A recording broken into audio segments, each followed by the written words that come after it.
প্রিয়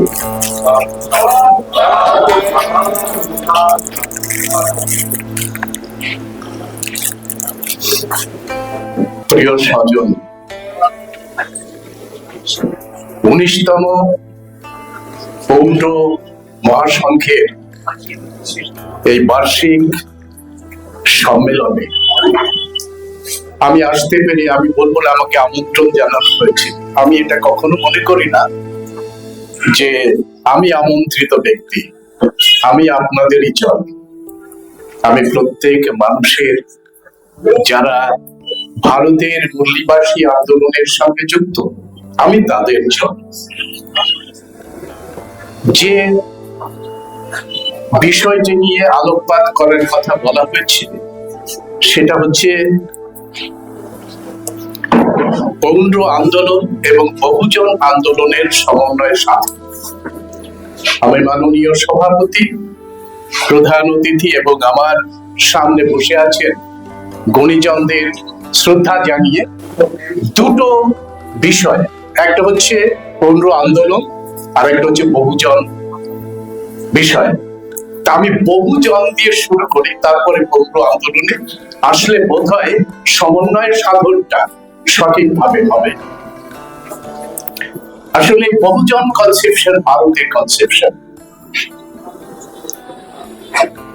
চারো তো বিক্ষোভে চারিকম বহুজন হিতায় বহুজন সুখায় লোকানুকম্পায় আদি কল্যাণম মধ্যম কল্যাণম পরিওসনায় কল্যাণম। হে বহুজন ভিক্ষুরা, এটা বহুজন পদের মানুষ। জন মানে কোনো গোষ্ঠী নয়, জন হচ্ছে জনপদ। সেই জনপদের মানুষ আমরা। তাই আপনাদের যে বিজ্ঞতা আপনারা পেয়েছেন, যে প্রজ্ঞা আপনারা ধারণ করতে পেয়েছেন ভিক্ষুগণ, সেই প্রজ্ঞা নিজেদের মধ্যে আবদ্ধ না রেখে মানুষের কাছে চলুন। চারত্বে সেখানে যা এই প্যারিস্টেরিয়ান স্কুলিং সিস্টেমের চালু হলো প্রথম থেকে, যে হেঁটে তুমি শিষ্যদের কাছে যাও। শিক্ষক থেকে না শুধুমাত্র, তুমি তোমার শিক্ষার্থীদের কাছে গিয়ে তোমার জ্ঞান বিতরণ করো। বহুজন হিতায় বহুজন সুখায় লোকানুকম্পায়। তোমার চিন্তা ভাবনা যেন লোক অর্থাৎ লোকপাত, চারিদিকের লোক, কোনটাই কোনো ব্যক্তিগত না, একটা বৃহৎ কনসেপশন। এটা লোকানুকম্পায় তার যে আদি কল্যাণটা, মানে চিন্তা যখন করবেন আপনি তখন কল্যাণকারী চিন্তা করবেন। মধ্যম কল্যাণ অর্থাৎ প্রয়োগ যখন করবেন আপনি তখন সেটা যেন কল্যাণকারী প্রয়োগ হয়, সেটা যেন ঘাতক প্রয়োগ না হয়। আর যদি তার রেজাল্ট আসে, সেই রেজাল্টটা হবে কল্যাণকারী। পরিওসানায় কল্যাণম। অর্থাৎ এই যে পরিওসানা, তার যে পরিসমাপ্তি যেটা করছে সেটা যেন কল্যাণকারী একটা বার্তা নিয়ে উঠে আসে। এই যে বহুজন কনসেপশন, ঘটনাক্রমে এই বহুজন কনসেপশনটাকেই আমরা ভুলে গেছিলাম। ইতিহাস আমাদের ভুলিয়ে দিয়েছিল, কিন্তু ভুলিয়ে দিয়েছিল কিভাবে? চতুর্বর্ণ প্রয়োগ করে। এখানে চতুর্বর্ণ প্রয়োগ করে বহুদা বিভক্তি, বহুজন যে কনসেপশন সেটা ভুলে গেছি। আমরা মনে করছি মাথা থেকে যা বলছে ওটাই ঠিক এবং সেখানেই মেনে নাও। যুক্তি তর্ক করো না, মেনে নাও। বিশ্বাসে মিলায় বস্তু তর্ক করো না। এ পর্যন্ত একেবারে ভুলে গেছিলাম আমাদের ইতিহাস। ঘটনাক্রমে বহুজনের যে কর্মসূচি, যে মানে জনে জনে গিয়ে নিয়ে যেতে হবে, সেই কর্মসূচি পরবর্তী ভারতবর্ষে প্রয়োগ হয়েছে ব্রিটিশ শাসনের হাত ধরে। উডের গেস্পাস থেকে যখন ঘোষিত হয় যে নেটিভদের জন্য শিক্ষার ব্যবস্থা করতে হবে, কারণ ইস্ট ইন্ডিয়া কোম্পানির যে প্রোডাক্ট, সেই প্রোডাক্ট বিদেশের বাজারে বিক্রি করতে হলে ইংরেজি শিক্ষায় শিক্ষিত শ্রমিকের দরকার হবে, মিডিয়েটরের দরকার হবে। জন্যই উডের ডেসপাসে এটাকে ম্যাগনা কার্টা বলে একটা শিক্ষা ব্যবস্থা সেখানে রাখা হলো, যে প্রত্যেকটা নেটিভদের জন্য শিক্ষা। দেখুন বীজটা কোথায় লুকিয়ে আছে। আর এটা করতে গিয়ে কয়েকটা প্রদেশে, মাদ্রাজ, কলকাতা, আপনার 4টে জায়গায়, মুম্বাই, এই সমস্ত জায়গায় বিদ্যালয় এবং বুনিয়াদী শিক্ষা ব্যবস্থাটাকে ঢেলে সাজানো হয়। আর এই বুনিয়াদী শিক্ষা ব্যবস্থায় ঢুকতে শুরু করে কারা? ঢুকতে শুরু করে এই মানুষেরা, বহুজন, যাদের নাম এই বহুজন মানুষরা সেখানে ঢুকে ইস্ট ইন্ডিয়া কোম্পানি, আর ইস্ট ইন্ডিয়া কোম্পানিকে রক্ষা করতে যে মিলিটারি বাহিনী, সেই মিলিটারি বাহিনীতে আমাদের মানুষ ঢুকতে শুরু করে। এবং সব মিলিয়ে দেখুন একটা বহুজন কনসেপশন, বহুজন মানুষ, শিক্ষিত একটা জেনারেশন উঠে আসতে শুরু করে। উডের ডেসপাসের পরে সংস্কার কতটা হচ্ছে এটা দেখার জন্য হান্টার কমিশন গঠিত হয়।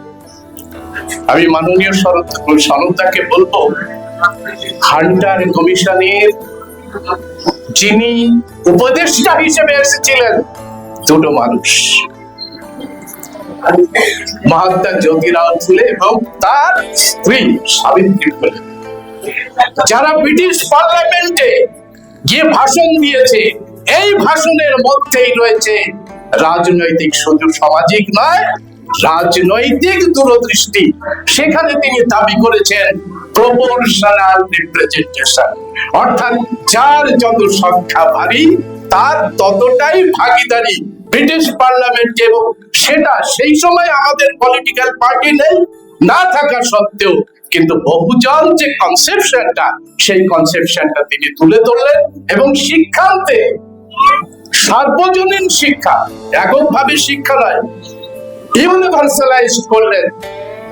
মানে জ্যোতিরাও ফুলে ভাষণ দিলেন এবং সেখান থেকেই বহুজন আন্দোলন এটা স্বীকার করে নিয়ে মরলি মিন্টো রিফর্মে এসে এই যে মানুষগুলো বিবিধভাবে ভাগ করে দেওয়া হয়েছিল, মানুষকে 36টা জাতি বলা হচ্ছিল, 36টা জাতিতে ভাগ হয়ে গেছিল। সেই 36টা জাতির মধ্যে তাদের যে শিক্ষা, তাদের যে সংস্কৃতি, সেইগুলোকে পুনর্মূল্যায়নের জন্য মরলি মিন্টো সংস্কারের মধ্যে দিয়ে আসে কি, যে 1932 সালে চলে আসে অদ্ভুত একটা রিফর্ম। সেই রিফর্মটা হচ্ছে প্রপোর্শনাল রিপ্রেজেন্টেশন, যেখানে বাবা সাহেব আম্বেদকর এই মানুষগুলোকে আলাদা আইডেন্টিটি দেওয়ার জন্য, আলাদা আইডেন্টিটি কি, তোমার উপরে তো রয়েছে ব্রাহ্মণ রয়েছে, মাথা, বাহু, ক্ষত্রিয়, উরু, বৈশ্য, পদসেবা করার জন্য তুমি সেখানে রিফর্মে বলা হলো যে না, প্রত্যেক মানুষের ইকুয়ালিটি দিতে হবে, সমান অধিকার দিতে হবে শিক্ষায়, রাজনীতিতে এবং তার ভাষা এবং তার বর্ণাগুলা, সেটাকে প্রাধান্য দিতে হয়। মরলি মন্টি সংস্কারের মধ্যে দিয়ে বাবা সাহেবকে দাবি করতে সুবিধা হলো যে আমাদের মানুষ ওই ব্রাহ্মণদের যে নীতি, যে ধর্ম, তার বাইরের মানুষ। এখানে 31টি জাতি প্রথমে লিপিবদ্ধ হলো। 31টি জাতির মধ্যে অন্যতম জাতি হচ্ছে পুন্দর। খুব ঝামেলা হয়েছে পৌন্ড্র, বোধ এই শব্দ নিয়ে। হোক, ঝামেলাটা ভালো, তাতে আসল জিনিসটা উঠে আসে। একটা বৃহত্তর জনগোষ্ঠী। আমরা বিবর্তনের ইতিহাস বলতে গেলেই হরপ্পা মহেঞ্জোদারোতে চলে যায়। হরপ্পা মহেঞ্জোদারোর মধ্যে দিয়ে যেন আমাদের বিবর্তনের যে উন্নতি, সেটা সাধিত হয়েছিল। আমাদের যে গবেষণা, আমাদের কাছে এক ঝাঁক অ্যানথ্রোপোলজিস্ট আছে, তারা ডিএনএ গবেষণাটাকে পরিষ্কার করে দিয়েছে। এবং সেদিন একজনের সঙ্গে বসেছিলাম, তিনি পরিষ্কার করে বলছেন এই যে বিবর্তনটি ঘটেছে হরপ্পা মহেঞ্জোদড়োতে নগরায়ন হওয়ার বহু আগে। নগরায়ন মানে কি হয়েছে ওখানে? আমাদের মেহেরগড় খ্রিস্টপূর্ব ৯,০০০ বছর আগেকার, খ্রিস্টপূর্ব ৪,৫০০ বছর আগের হচ্ছে হরপ্পা মহেঞ্জোদড়ো, খ্রিস্টপূর্ব ২,৫০০ বছরে হচ্ছে মহেঞ্জোদড়ো। আমার গঙ্গারিডি, আমার গঙ্গারিডি, আমার বেলপাহাড়ি, আমার পৌণ্ড রাজার ঢিবি, আমার মহেশখানগড়, এই যে পুরো জন মিলে এই সভ্যতার কার্বন ডেটিং কি বলছে? বিশেষ করে চিল্কি গড় এবং আমাদের যে গড়গুলোতে কেভ পেন্টিং যেগুলো রয়েছে, কেভ পেন্টিং, সেইগুলোকে হিসেব করে দেখা যাচ্ছে যে হরপ্পা মহেঞ্জোদড়ো থেকে এটা অনেক, ওটা যদি ৯ হয় এটা আরো ৪ গুণ বেশি, অর্থাৎ ৪০,০০০ থেকে ৪৫,০০০ বছর আগে আমার মানুষেরা তারা তাদের যে সেই সময়ের সংস্কৃতিগুলো গুহা চিত্রে অঙ্কিত করে রেখেছে। অ্যানথ্রোপোলজিস্টরা ডিএনএর যে বিবর্তন, সেই বিবর্তন থেকে বলছে যে প্রথম ভারতীয় যে গোষ্ঠীটি, সেই গোষ্ঠী হরপ্পা মহেঞ্জোদড়ো ওই পথ দিয়ে ঢোকেনি। আর গঙ্গা থেকে ভোলগা তো মানে একটা গাঁজাখড়ি, কি বলবো ওটাকে, ওই পথে বিবর্তনই হয়নি, ওই পথে কোনো বিবর্তন হয়নি, মানুষ জাতির কোনো বিবর্তন হয়নি। শুধুমাত্র ব্রাহ্মণবাদকে ওই সময় থেকে বেদের রচনা হচ্ছে বলে গাল গল্প তৈরি করে ভারতীয় লিটারেচারের মধ্যে ঢুকিয়ে দেওয়ার জন্য চরম চক্রান্ত হচ্ছে ভোলগা থেকে গঙ্গা। ঘটনাই ঘটেনি, এটা আমরা পরিষ্কার করে অ্যানথ্রোপোলজিক্যাল ডেটা কিভাবে দেখবেন সেটা দেখা যায়। অ্যানথ্রোপোলজিক্যাল গবেষণায় হচ্ছে যে এই যে পথটা, সেই পথটা ধরে যে কঙ্কাল গড়টি গুলো পাওয়া যাচ্ছে তার ডিএনএর বয়স কত। অর্থাৎ যদি আমরা সিমলা পাল মানে হলো মধ্যপ্রদেশ, সিমলা হিলস, ওখানকার কঙ্কাল গড়টিতে ৩,০০০ বছরের আমরা কার্বন ডেটিং পাই, তাহলে আমার এখানকার মানে আসাম থেকে শুরু করে আমার ধরুন বাংলাদেশের মধ্যে, এখন বাংলাদেশ, ওখান থেকে শুরু করে ইউ টার্ন করেছে, অর্থাৎ সাংপো যেটাকে বলা হয় ব্রহ্মপুত্রর এই পার দিয়ে ঢুকেছে, ঢুকে দেখছে যে একটা বিশাল বড় এটা রয়েছে সাঁওতাল জংসি বৃদ্ধিতে, ওরা দেখছে একটা বিশাল বড় দুয়ার মানে গেট, ঢোকার রাস্তা, এখানে আর বাধা নেই, এখানে বিশাল বড় দুয়ার, অর্থাৎ ওটাকে বলছে ওরা শিখ দুয়ার। তারপরে বলছে ছোট ছোট রাস্তা, অর্থাৎ ভয়ে দুয়ার, সেখান থেকে ঢুকে পড়ছে, ইউটার্ন করছে, ইউটার্ন করে প্রথমে মানব সভ্যতার প্রথম ফিট প্রিন্ট পড়ছে বাংলাতে, হরপ্পা মহেঞ্জোদড়োতে নয়। এটা আমরা বহুজনের পক্ষ থেকে অ্যানথ্রোপোলজিস্টদের ডিএনএ গবেষণা থেকে এটা প্রচার শুরু করেছি এবং দেখিয়ে দিয়েছি যে আমাদের যে বেলপাহাড়িতে যে অস্ত্রগুলো পাওয়া গেছে, সেই অস্ত্রের বয়স হচ্ছে ৪০ থেকে ৪৫,০০০ বছর, ১০০০ বছরের অস্ত্র মানুষ ব্যবহার করেছে। আরো বড় গবেষণা শুরু করেছি আমরা এই যে মোগলমারি বলা হয়, সেই মোগলমারিতে প্রাচীন প্রস্তর যুগের যে অস্ত্র, সেই অস্ত্র পাওয়া গেছে যার ডিএনএ, যার কার্বন ডেটিং রেট হচ্ছে ৬৫,০০০ বছর। তাহলে ভাবতে পারছেন, এই তো সুবর্ণ রেখা নাম করা হয়, ওটা সুবর্ণ রেখা নয়, ওটা সবর্ণখা। সবর্ণখা নদীকে ওরা সুবর্ণ রেখাতে পরিবর্তন করে দিয়েছে। অর্থাৎ সবার, আমাদের সমস্ত মানুষের প্রাচীন পরিচয় হচ্ছে আমরা নিশাদ সবর জাতির মানুষ। এত বড় ইতিহাস থেকে চলে গেছে। ফলে এই যে পুন্দল শব্দটি ব্যবহার করলাম, সেই পুন্দল শব্দটি হচ্ছে আজকে যারা পৌণ্ড বলছে, পৌণ্ড সংস্কৃতাইজেশন হয়েছে, পয়কারে পৌ লেখা যেত না, পাল আমলে লেখা যেত না, ওই লিপি ছিল না আমাদের। নয় ডয় র ফালা এইসব লিপি ছিল না। এই লিপি তৈরি হয়েছে ইংরেজ আমলে, এই এশিয়াটিক সোসাইটি পতন হওয়ার পরে, যখন অ্যালফাবেট আসতে শুরু করে এই কর্মকারের হাত ধরে। বুঝে গেল? তার আগে নেই, এদের কাছে কোনো লিপি নেই। আমরা তো চ্যালেঞ্জ করেছি, আরে মশাই বড় বড় গল্প তৈরি করছেন, বলছে পঞ্চদশ শতকে 1300 শতকে রচিত হয়েছে, তার ম্যানুস্ক্রিপ্ট কোথায়? ম্যানুস্ক্রিপ্ট পাওয়া যাচ্ছে, বেদের প্রথম ম্যানুস্ক্রিপ্ট পাওয়া যাচ্ছে 1464 সালে। কিসের উপর লেখা? 1464 সালে লেখা। আরবিয়ান বণিকেরা যে কাগজ নিয়ে এসেছিল তার উপরে লেখা। চালাকি ধরা পড়ে গেছে এখানে। বাধ্য হতে হয়েছে ওদের ইউনেস্কোতে রিপোর্ট দিতে। 2000 কবে রিপোর্ট দিয়েছে জানেন? 2007 সালে। 2007 সালে ওদের যে পাণ্ডুলিপি, সেই পাণ্ডুলিপি, এই যে লিপি সংগ্রহালয় রয়েছে আমাদের, সেই লিপি সংগ্রহালয় থেকে ইউনেস্কোতে জমা দেওয়া হয়েছে। তার একটা সার্টিফিকেট পেয়েছে। সেই সার্টিফিকেট আমি দেখিয়েছি আপনাদের কাছে। ভারত যে সার্টিফিকেট পেয়েছে, সেই সার্টিফিকেটে লেখা আছে 2007 সালে এই 2 পাতা দেওয়া হলো। এইবার 2 পাতায় যে কালিতে লেখা হয়েছে ওটাও তো পরীক্ষা করা যায়, ওটা তো কার্বন ডেটিং করা যায় মিয়ামিতে। তাহলে ধরা পড়ে যাবে যে ওটা আরব বণিকদের কাগজের উপরে লেখা, এবং ওটা কোন কালিতে লেখা, কালির বয়স কত।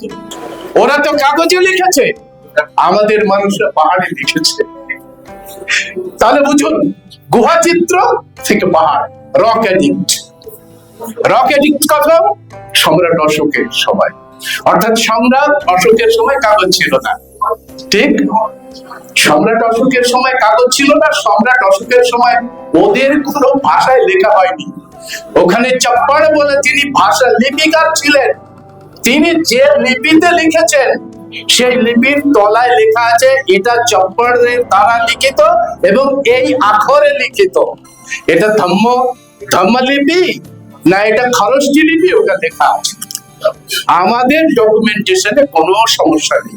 পৌণ্ড, পদ এবং তার যে অরিজিনাল জায়গাতে আমরা পাচ্ছি পুন্দল শব্দটি। এটা কোথায়, কখন পাবো? হচ্ছে নন্দ বংশের যে লিপি এবং আমাদের মৌর্য বংশের লিপি, সেই লিপি থেকে পরিষ্কার হয়ে গেছে এখানে যে ধর্ম মহামাত্রারা ছিল, সেই ধর্ম মহামাত্রাদের লিখেছে এটা পুন্দলগড়, অর্থাৎ পুন্দ নগর। পরবর্তীকালে পুন্দ নগর হয়েছে এবং পুন্দল লটা র হয়ে গেছে পরে। এইভাবে ভাষার পরিবর্তন হয়েছে। তো এই বিশাল জনগোষ্ঠী করদোয়াকে কেন্দ্র করে, করদোয়া সিভিলাইজেশন, অর্থাৎ করদোয়া সিভিলাইজেশনকে যদি পরীক্ষা করি, সেটা হরপ্পা মহেঞ্জোদারো থেকে প্রাচীন সিভিলাইজেশনে পরিণত হয়। কারণ এই বিবর্তনের ইতিহাসে বলছি। অর্থাৎ এই যে জনগোষ্ঠী কোন কাস্ট নয়, এটা নেশন। ভালো বলেছে আমার ভাই কৃষ্ণ, নেশন, এটা নেশন। ফলে সেই নেশনের মানুষ মুসলিম পিরিয়ডে উত্তরবঙ্গ ছেড়ে দিয়ে দক্ষিণবঙ্গে আশ্রয় নিতে বাধ্য হয়। কারণ এর আগে আরেকটা, এই জনগোষ্ঠীরই আরেকটা অংশ চন্ডাল, তারা কৌলিন্য প্রথার দাপটে এই জনগোষ্ঠীও তারা খেয়েছে এবং চন্ডালও তারা খেয়েছে। খেয়ে তারা দক্ষিণবঙ্গে এসে আশ্রয় নিতে বাধ্য করেছে এবং দক্ষিণবঙ্গে তারা যেটা ইন্ডিজিনাস বলা হয়, সেই ইন্ডিজিনাস একটা সংস্কৃতি গড়ে তুলেছে এই মানুষ। আর আলোচনা হয়েছে এনাদের অবদান, রায়চরণ সরকারের অবদান আলোচনা হয়েছে এবং খানিকটা সমালোচনা করেছেন আমাদের সনদদা। আমি এই জায়গায় আসবো উনি যেটা বললেন সেটা হচ্ছে যে আমরা দেখতে পাই মানে একেবারে 1980-81 পরে থেকে একটা ব্যাপকভাবে বহুজন আন্দোলনের ঢেউ সারা দেশে বাস্তবায়িত হচ্ছে। তার আগে দিলীপদা বলেছেন যে বহুজনের বাস্তবিকভাবে রাজনৈতিক অধিকার যিনি আদায় করেছিলেন এবং বহুজন মানুষ যাকে সাপোর্ট করে পাঠিয়েছিল এই বাংলাতে, তিনি ডক্টর বি.আর. আম্বেদকর, এবং এর সেনাপতি ছিলেন যোগেন্দ্রনাথ মন্ডল এবং বহুজন সমাজ। এক মানুষ ভোট দেয়নি, ভারত এই বাংলার বহুজন মানুষরা ভোট দিয়ে বাবা সাহেব ডক্টর বি.আর. আম্বেদকরকে কনস্টিটিউয়েন্ট অ্যাসেম্বলিতে পাঠিয়েছিলেন।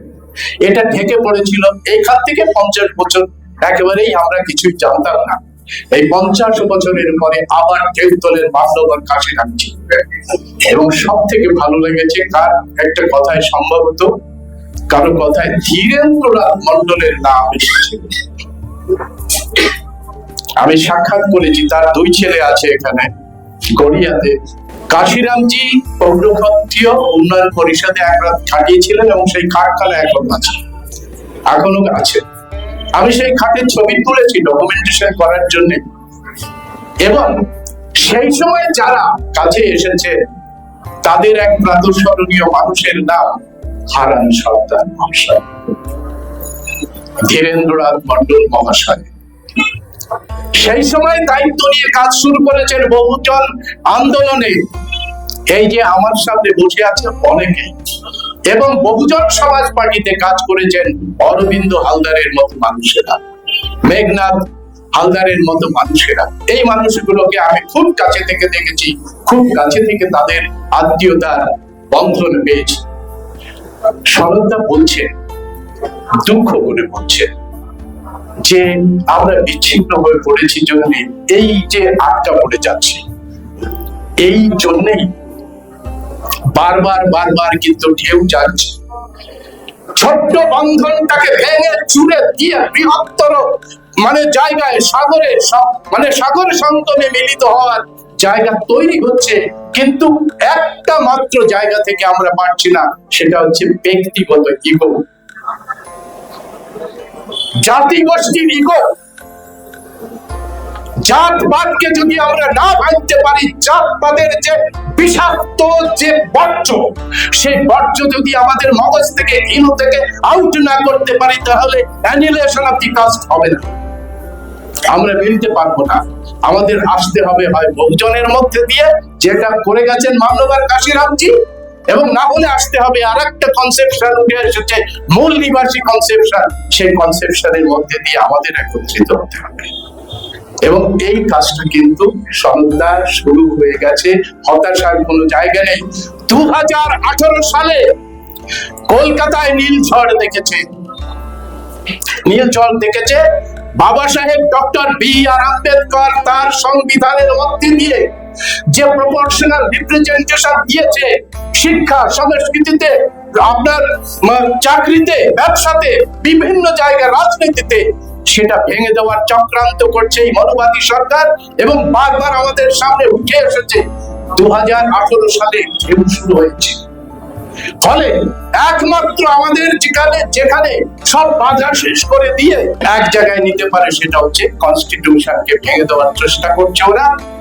এবং এই কনস্টিটিউশনকে বাঁচানোর জন্য যে স্লোগান উঠেছে, সংবিধান বাঁচাও, দেশ বাঁচাও।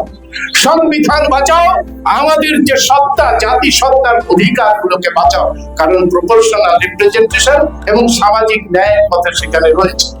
ফলে এই আন্দোলন আরো বেগবান হবে যদি আমরা আমাদের জাতিগণ্ডি এবং ব্যক্তিগণ্ডির বাদ ভেঙে দিয়ে বহুজন আন্দোলনে ডক্টর বি.আর. আম্বেদকর এবং মহামতি গৌতম বুদ্ধের যে বহুজন হিতায়, বহুজন সুখায়, লোকানুকম্পায়, আদি কল্যাণম, মচ্ছিম কল্যাণম, পরিও সারায় কল্যাণম, তাহলেই আমাদের সকলেরই কল্যাণ সাধিত হবে।